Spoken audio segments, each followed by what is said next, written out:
गुरुर्ब्रह्मा गुरुर्विष्णु गुरुर्देवो महेश्वरः गुरुसाक्षात् परं ब्रह्म तस्मै श्री गुरवे नमः।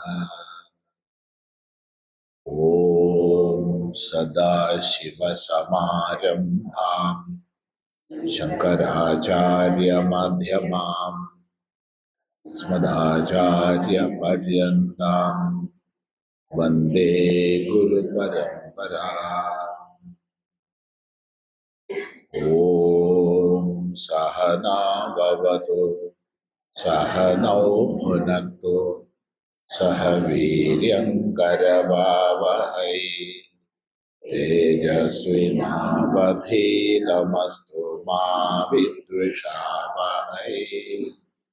ॐ शान्ति शान्ति शान्तिः।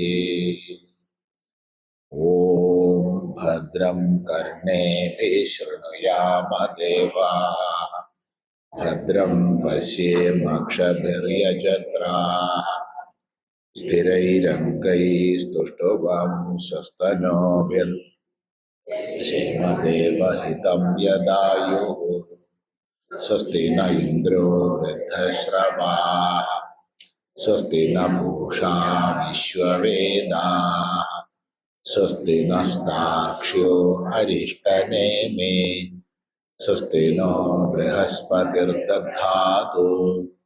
ॐ शान्ति शान्ति शान्तिः। ॐ अथाश्वलायनो भगवन्तं परमेष्ठिनमुपसमेत्योवाच अधेहि भगवन् ब्रह्मविद्यां वरिष्ठां सदा सद्भिः सेव्यमानां निगूढां यया चिरा सर्वपापं व्यपोह्य परात्परं पुरुषं याति विद्वान् तस्मै स होवाच पितामहश्च श्रद्धा भक्तिध्यानयोगादवैः न कर्मणा न प्रजया धनेन त्यागेनैके अमृतत्वमानशुः परेण नाकं निहितं गुहायां विभ्राजते यतयो विशन्ति वेदान्तविज्ञानसुनिश्चितार्थाः सन्न्यासयोगात् यतयः शुद्धसत्त्वाः ते ब्रह्मलोकेषु परान्तकाले परामृतात् परिमुच्यन्ते सर्वे विविक्तदेशे च सुखासनस्थः शुचिः समग्रेव शिरः शरीरः अत्याश्रमस्थः सकलेन्द्रियाणि निरुध्य भक्त्या स्वगुरुं प्रणम्य हृत्पुण्डरीकं विरजं विशुद्धं विचिन्त्य मध्ये विशदं विशोकम् अचिन्त्यमव्यक्तमनन्तरूपं शिवं प्रशान्तममृतं ब्रह्मयोनिं तदादिमध्यान्तविहीनमेकं विभुं चिदानन्दमरूपमद्भुतम् उमासहायं परमेश्वरं प्रभुं त्रिलोचनं नीलकण्ठं प्रशान्तम् ध्यात्वा मुनिर्गच्छति भूतयोनिम् स ब्रह्मा स शिवः सेन्द्र सोऽक्षरः परमस्वराड् स एव विष्णुः सः प्राणः स कालोऽग्निः स चन्द्रमा स एव सर्वं यद्भूतं यच्च भव्यं सनातनं ज्ञात्वा तं मृत्युमत्तेति नान्यः पन्था विमुक्तये सर्वभूतस्थमात्मानं सर्वभूतानि चात्मनि सम्पश्यन् ब्रह्म परमं याति नान्येन हेतुना आत्मानमरणिं कृत्वा प्रणवं चोत्तरारणिं ज्ञाननिर्मथनाभ्यासात् പാശം ദഹതി പണ്ഡിതഃ സ ഏവ മായാ പരിമോഹിതാത്മാ ശരീരമാസ്ഥായ കരോതി സർവം സ്ത്രിയന്നപാനാദി വിചിത്രഭോഗൈഃ സ ഏവ ജാഗ്രത് പരിതൃപ്തിമേതി.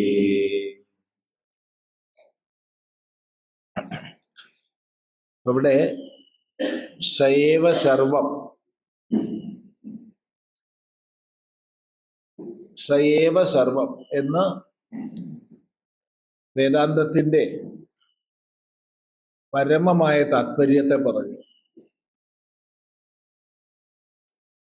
അതാണ് ഉപനിഷത്തിന്റെ പരമദർശനം.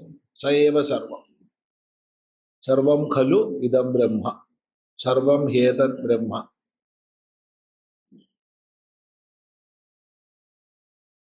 അനേക വാക്യങ്ങളിലൂടെ സർവം ബ്രഹ്മം എന്നുള്ള ഒരു ഉണ്മയാണ് എല്ലാ പ്രകാരത്തിലും ആവിഷ്കരിക്കപ്പെടുന്നത് എന്നുള്ള ആ ഒരു സത്യപ്രഖ്യാപനം.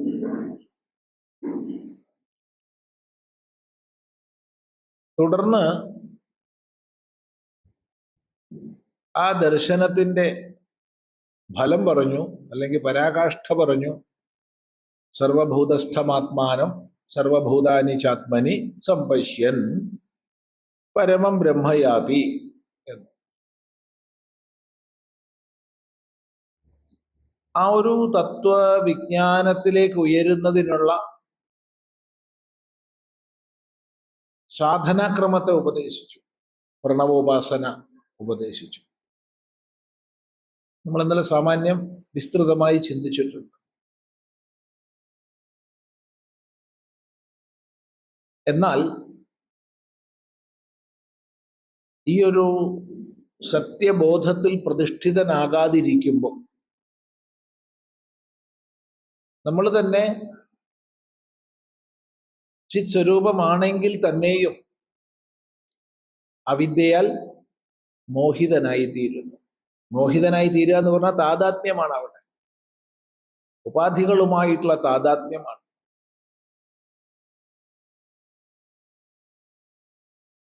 അങ്ങനെ അവിദ്യയാൽ ഉപാധികളുമായി താദാത്മ്യപ്പെടുന്നതോടുകൂടെ അവസ്ഥാ താദാത്മ്യം വരുന്നു.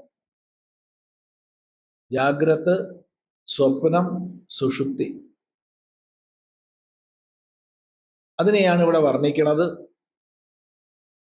അവിദ്യയാൽ പരിമോഹിതമായ ഭാവം വന്നു കഴിഞ്ഞാൽ ഞാൻ തന്നെ ശരീരം എന്ന നിലയ്ക്ക്, ഇത് തന്നെയാണ് ഞാൻ എന്ന നിലയ്ക്ക് ശരീരത്തിൽ ഉറച്ച് എല്ലാം ചെയ്യുന്നു. എന്തൊക്കെ ചെയ്യുന്നു? അവിടെ ചിലത് മാത്രം പറഞ്ഞു. സ്ത്രീ അന്നപാനാദി വിചിത്രഭോഗൈഹി. സ്ത്രീ എന്നുള്ളടത്ത് പുംന്ന് മനസ്സിലായിക്കോളൂ. സ്ത്രീകൾ പറയുമ്പോൾ പുംന്ന് മനസ്സിലാക്കുക, പുരുഷന്മാർ പറയുമ്പോൾ സ്ത്രീ എന്ന് മനസ്സിലാക്കുക. അന്നപാനാദി, അന്നപാനാദി ദി പറഞ്ഞതുകൊണ്ട്, ആദി പറഞ്ഞതുകൊണ്ട് എല്ലാം സകലവിധ ഭോഗങ്ങളുടെയും പിന്നാലെ അങ്ങനെ കറങ്ങി ജാഗ്രത് പ്രപഞ്ചത്തിൽ അയാൾ കഴിയുകയാണ്.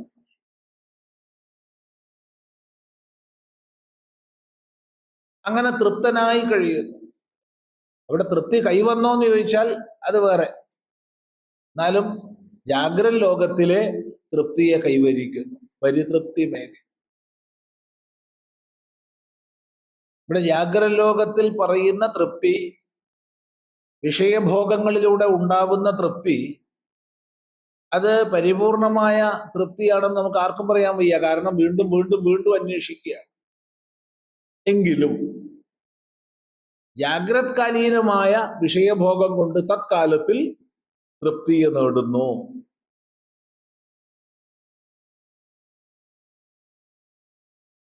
എന്നിട്ടോ അതാണ് അടുത്ത മന്ത്രം തൊട്ടാണ് ഇന്ന് ശ്രദ്ധിക്കേണ്ടത്. ബാക്കത്തെ ജനവാർ ഒന്ന് തുറന്നാൽ ശബ്ദത്തിന്റെ ഒരു പ്രശ്നമാണ്.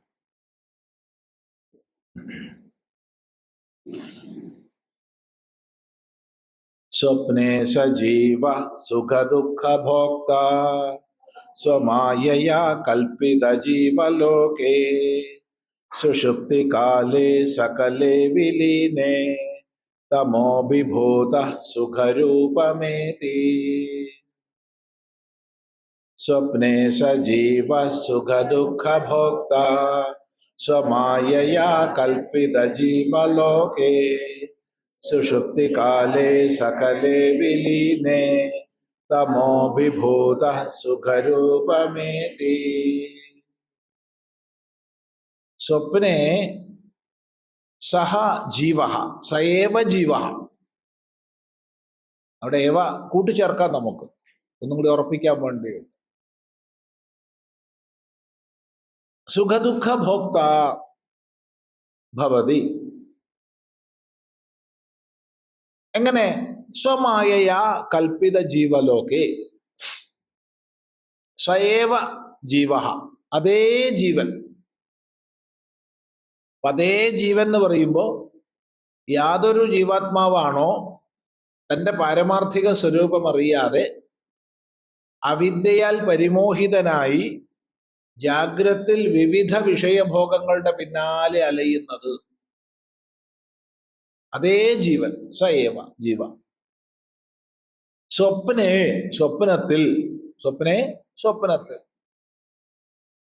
സുഖദുഃഖ ഭോക്താവാകുന്നു. സുഖദുഃഖങ്ങളെ ഭുജിക്കുന്നവൻ, അനുഭവിക്കുന്നവനാകുന്നു. അപ്പൊ ജാഗ്രത്തിൽ സുഖദുഃഖങ്ങളെ അനുഭവിച്ചു, അവിടെ ദുഃഖ നിവൃത്തിക്കായി പ്രവർത്തിച്ചു, സുഖപ്രാപ്തിക്കായി പ്രവർത്തിച്ചു. ജാഗ്രത്തിലെ സുഖപ്രാപ്തിക്കായുള്ള സാമാന്യ പ്രവർത്തനം മുഴുവൻ വിഷയങ്ങളെ നേടാൻ ശ്രമിച്ചുകൊണ്ടാണ്. അവിടെ നമ്മൾ എത്ര കൂടുതൽ വിഷയങ്ങളെ നേടുന്നുണ്ടോ അത്രയും കൂടുതൽ സുഖം ഉണ്ടാവും, തൃപ്തി ഉണ്ടാവും എന്ന് കരുതുന്നു. അങ്ങനെ ഓടുകയാണ്.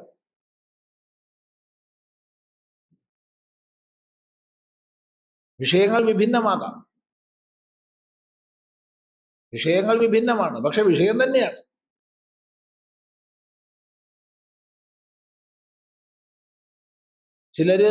ചിലതിനെ നല്ലതെന്ന് വിളിക്കും, ചിലതിനെ ചീത്ത എന്ന് വിളിക്കും, അത്രയേ ഉള്ളൂ. ധാർമ്മികം അധാർമികം തുടങ്ങിയ മുദ്രകൾ കുത്തും. പക്ഷെ ഒന്ന് പറയാം, എന്ത് മുദ്ര കുത്തിയാലും വിഷയം തന്നെയാണ്. അങ്ങനെ ജാഗ്രതയിൽ ഓടുകയാണ്. അങ്ങനെ ഓടി ഓടി ഓടി ക്ഷീണിക്കും, കരണങ്ങൾ ക്ഷീണിക്കും. കരണങ്ങളെന്ന് പറയുമ്പോൾ ബാഹ്യകരണങ്ങളും അന്തഃകരണങ്ങളും.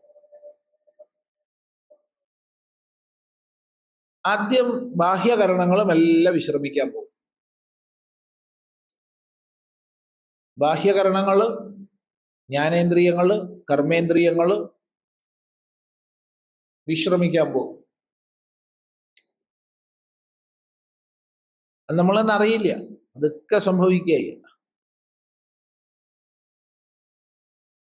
അന്തഃകരണം പ്രവർത്തിക്കുകയും ചെയ്യുന്നു, വിശ്രമിച്ചിട്ടില്ല. ആ സമയത്ത് ജാഗ്രത്തിലെ സംസ്കാരത്തിനനുസരിച്ച് ജാഗ്രത്തിൽ പലതിന്റെ പിന്നാലെ പോയി പലത് ചെയ്തു എന്ന് നമുക്കൊക്കെ അറിയാം.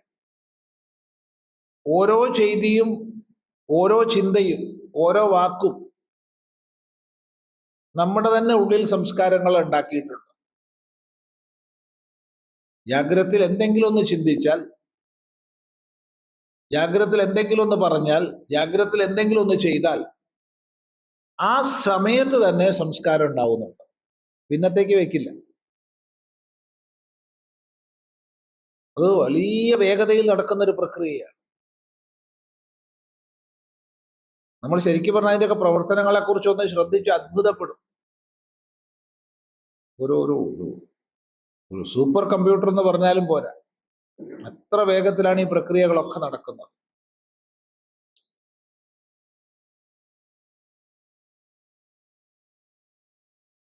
ആ സംസ്കാരത്തിൽ നിന്ന് വിഷയത്തോടു കൂടിയ ദൃശ്യങ്ങള്, സ്പർശങ്ങള്, ശബ്ദങ്ങള്, രസങ്ങള്, ഗന്ധങ്ങള് ഉണ്ടാവും. എപ്പോ ബാഹ്യകരണങ്ങൾ പിൻവലിഞ്ഞപ്പോ അവര് പ്രവർത്തിക്കുന്നില്ല, പക്ഷെ അന്ധകരണം പ്രവർത്തിക്കുന്നുണ്ട്. ഈ ജാഗ്രതയിലെ സംസ്കാരങ്ങളൊക്കെ രേഖപ്പെടുത്തപ്പെട്ടിട്ടുണ്ട് അന്ധകരണത്തിൽ. അതിൽ നിന്ന് വിഷയങ്ങളോടുകൂടി അനുഭവങ്ങൾ ഉണ്ടാവും. അതിന് പറയുന്ന പേരാണ് സ്വപ്നം. കരണേഷു ഉപസംഹൃതേഷു ജാഗ്രത സംസ്കാരജഃ സവിഷയഃ പ്രത്യയഃ സ്വപ്നഃ. കരണങ്ങൾ ഉപസംഹരിക്കപ്പെടുന്ന സമയത്ത് ജാഗ്രതയിലെ സംസ്കാരത്തിനനുസരിച്ച് വിഷയത്തോടു കൂടി ഉണ്ടാവുന്ന പ്രത്യയത്തിന് പറയുന്ന പേരാണ് സ്വപ്നം. അപ്പൊ രണ്ടാമത്തെ ലോകത്തിലെത്തി, നമ്മൾ രണ്ടാമത്തെ പട്ടണത്തിലെത്തി, സ്വപ്നത്തില്. അവിടെയും ഇതേ സുഖദുഃഖങ്ങൾ തന്നെ, അവിടെയും മാനാപമാനങ്ങൾ തന്നെ, അവിടെയും ശീതോഷ്ണങ്ങൾ തന്നെ, എല്ലാ ദ്വന്ദ്ങ്ങളും. ജാഗ്രതയിൽ എന്തൊക്കെ ദ്വന്ദ്ങ്ങളുണ്ടോ അതൊക്കെ അവിടെ സ്വപ്നത്തിലും.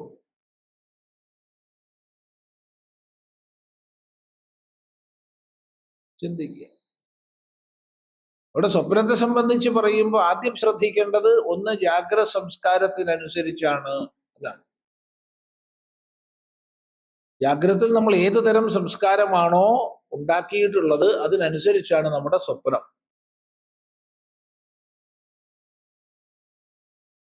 രണ്ട്, സവിഷയ, വിഷയത്തോടു കൂടിയാണ് സ്വപ്നം വരുന്നത്.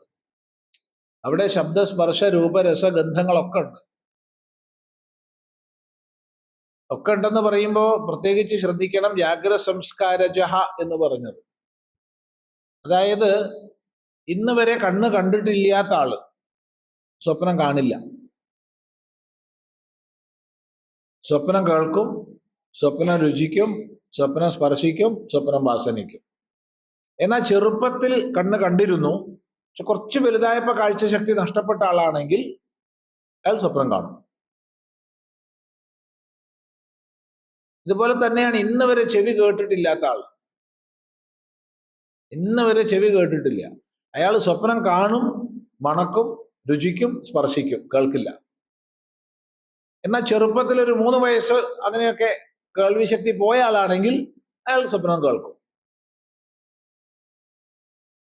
ഈ പറഞ്ഞതിന് വളരെ ചെറിയ അപവാദങ്ങളുണ്ട് കേട്ടോ. വളരെ വിരളം പേർക്ക് ഈ ജന്മത്തിൽ അനുഭവിച്ചിട്ടില്ലെങ്കിലും ഒരു ലാഞ്ചന വരുന്നതായിട്ട് പറയുന്നുണ്ട്. അത് ജന്മാന്തര വാസനയുടെ ഫലം എന്ന് മാത്രമേ നമുക്ക് പറയാനൊക്കൂ. പക്ഷെ വളരെ വിരളം പേർക്കേ ഉണ്ടാവും, എല്ലാവർക്കും ഒന്നും.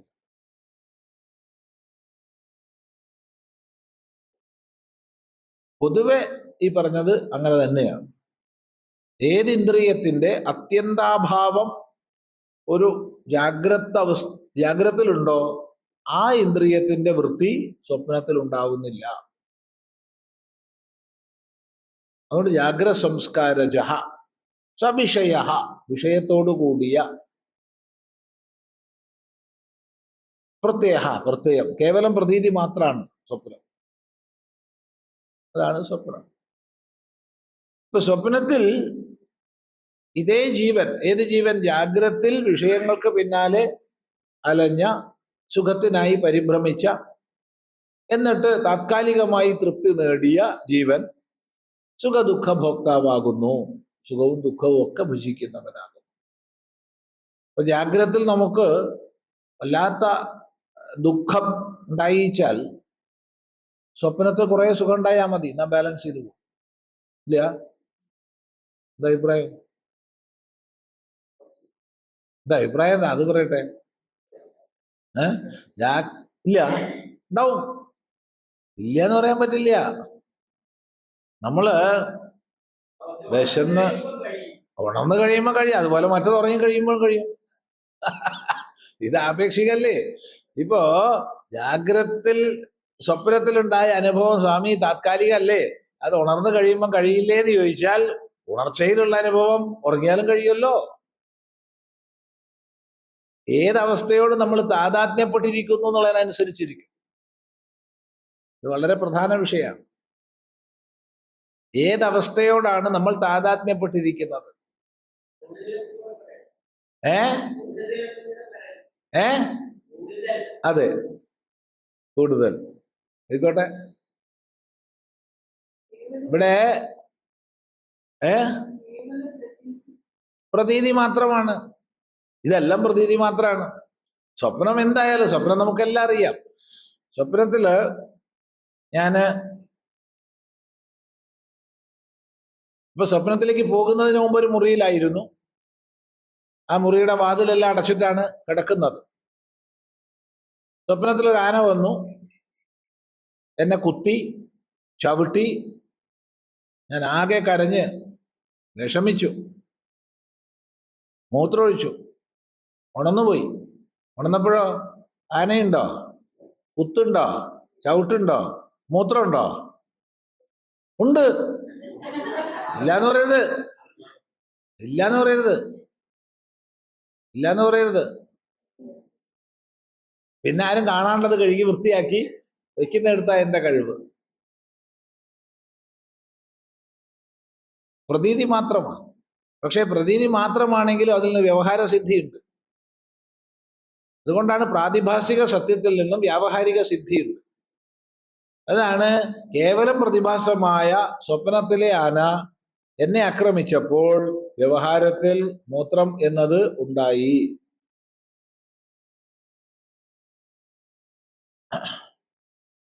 ഇതുപോലെ അനേക ദൃഷ്ടാന്തങ്ങൾ മനസ്സിൽ മെനഞ്ഞെടുത്തോളൂ. പ്രബോധ സുധാകരത്തിൽ ഈ വിഷയത്തിൽ ഒരു ദൃഷ്ടാന്തം പറയുന്നുണ്ട്. പ്രബോധ സുധാകരത്തിൽ പറയുന്നൊരു ദൃഷ്ടാന്തം, ഒരു പുരുഷൻ ഉറങ്ങുകയാണ്. അവൻ സ്വപ്നത്തിൽ ഒരു സ്ത്രീയുമായി സംഭോഗം ചെയ്തു. അത് കഴിഞ്ഞു. സ്ത്രീ ഉണ്ടോ അവിടെ? ജാഗ്രതത്തിലുണ്ടോ? ഇല്ല, സ്വപ്നത്തിലാണ്. പക്ഷേ അവന് ശുക്ലപാതം ഉണ്ടായി, സ്ഖലനമുണ്ടായി. ഉണർന്നു കഴിഞ്ഞാൽ സ്ഖലനം ഉണ്ടോ ഇല്ലയോ? ഉണ്ട്. അവിടെ സ്ത്രീയുമായിട്ട് ബന്ധപ്പെട്ടിട്ടുണ്ടോ ഇല്ലയോ? ഇല്ല. അപ്പോ പ്രാതിഭാസികമായ അനുഭവങ്ങളിൽ നിന്ന്, കാഴ്ചകളിൽ നിന്ന് വ്യാവഹാരികമായ ഫലം ഉണ്ടാവും, ഒരു സംശയമില്ല.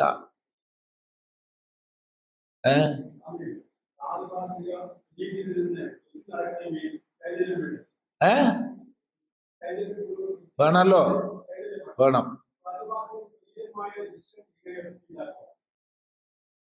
പ്രാതിഭാസികമായ വൃത്തിയുടെ ഫലമാണ് പ്രാതിഭാസിക പ്രതീതി. ജാഗ്രത്തിൽ സംസ്കാരം ഏത് സമാർജിച്ചോ അതിനനുസരിച്ച വൃത്തിയിൽ നിന്നാണ് സ്വപ്നം എന്ന പ്രതീതി ഉണ്ടാവുന്നത്.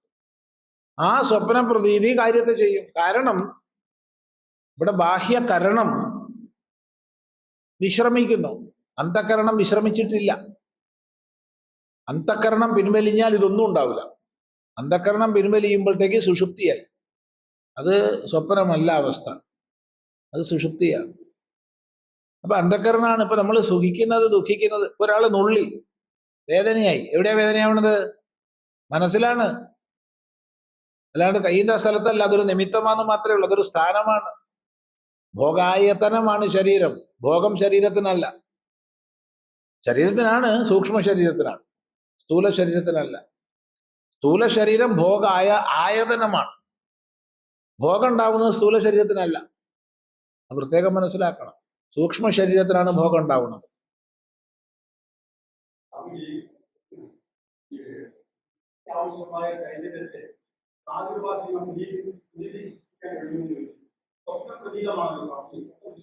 ജാഗ്രതോ?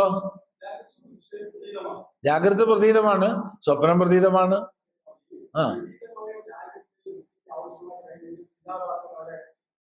ഉണ്ടല്ലോ, അതെ അതെ, പ്രതീതിയാണല്ലോ. ഇതൊക്കെ പ്രതീതിയാണല്ലോ. നീ എൻ്റെ പത്നിയാണ്, നീ എൻ്റെ പതിയാണ്, പ്രതീതിയാണോ അല്ലയോ? ആണ്. നീ എൻ്റെ മകനാണ്, നീ എൻ്റെ മകളാണ്, നീ എൻ്റെ അച്ഛനാണ്, നീ എൻ്റെ അമ്മയാണ്, പ്രതീതി തന്നെയാ. പ്രതീതി ഇല്ലാച്ചാ കഴിഞ്ഞാൽ പോയി. ഒരു സെക്കൻഡ് വേണ്ട അതൊക്കെ പോവാൻ. നീ ആര് എന്ന് ചോദിക്കും. ഏ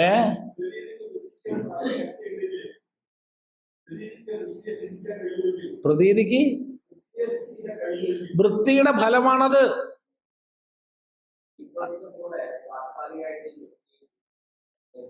ആ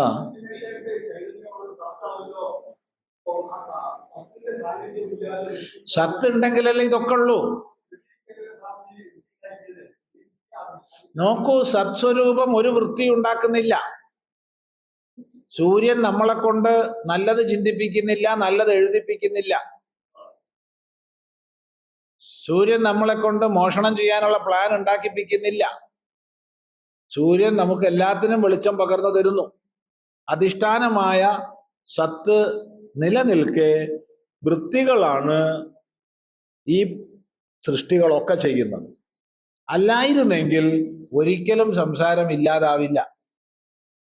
സത്സ്വരൂപത്തിൽ സംസാരം ഉണ്ടെങ്കിൽ ഒരിക്കലും അതില്ലാണ്ടാവില്ല. സത്സ്വരൂപത്തിൽ സംസാരം ഇല്ല. ഇത് മുഴുവൻ വൃത്തികൾ ഉണ്ടാക്കി തീർക്കുന്ന പരിപാടിയാണ്.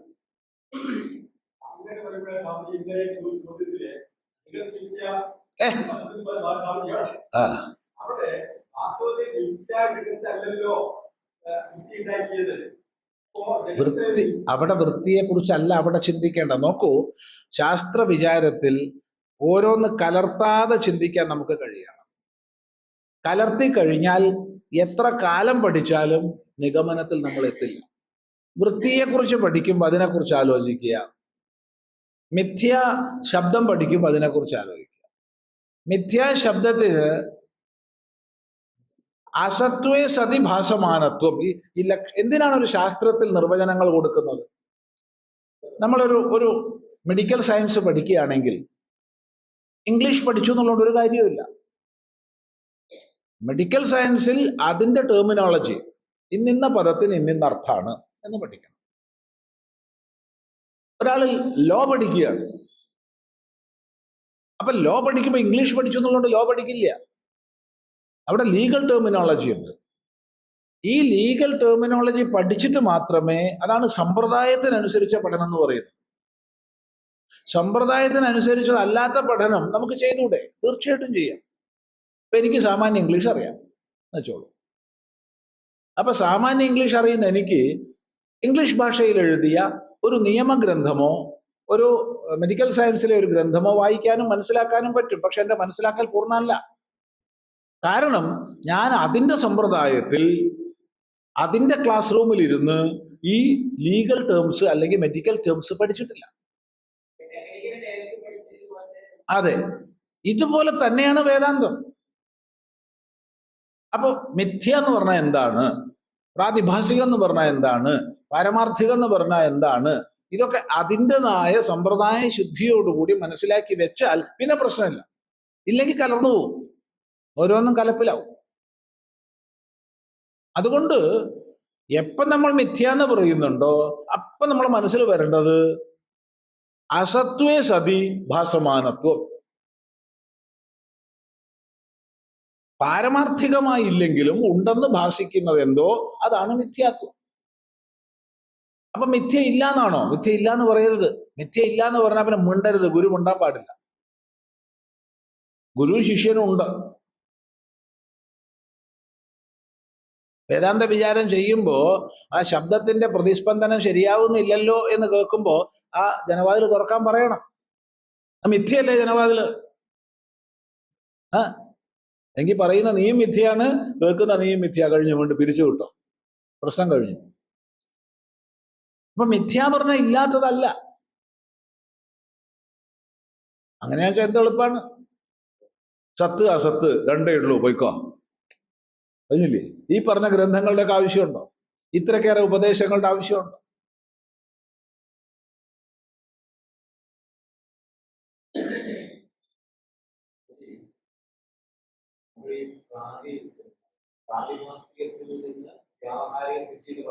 ആ, അത് ഈ സ്വപ്നത്തെ പറ്റി പറഞ്ഞപ്പോ മാത്ര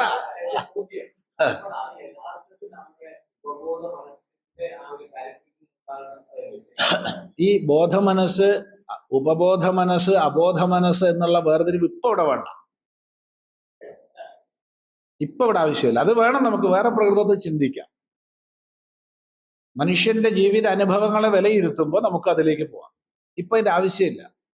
കാരണം ഇവിടെ നിങ്ങൾ ബോധം എന്ന് പറഞ്ഞാലും ഉപബോധം എന്ന് പറഞ്ഞാലും ഇനി അബോധം എന്ന് പറഞ്ഞാലും സൈക്കോളജിയിൽ 3 തരത്തിൽ പറയുന്നതും ഇവിടെ അന്ധകരണത്തിൽ ഉൾപ്പെടും. അപ്പോ സയേവ ജീവ, അതേ ജീവൻ സ്വപ്നത്തിൽ, അപ്പൊ സ്വപ്നം എന്താന്ന് പറഞ്ഞപ്പോഴാണ് ഇതൊക്കെ പറഞ്ഞത്. സുഖദുഃഖ ഭോക്താവാകുന്നു.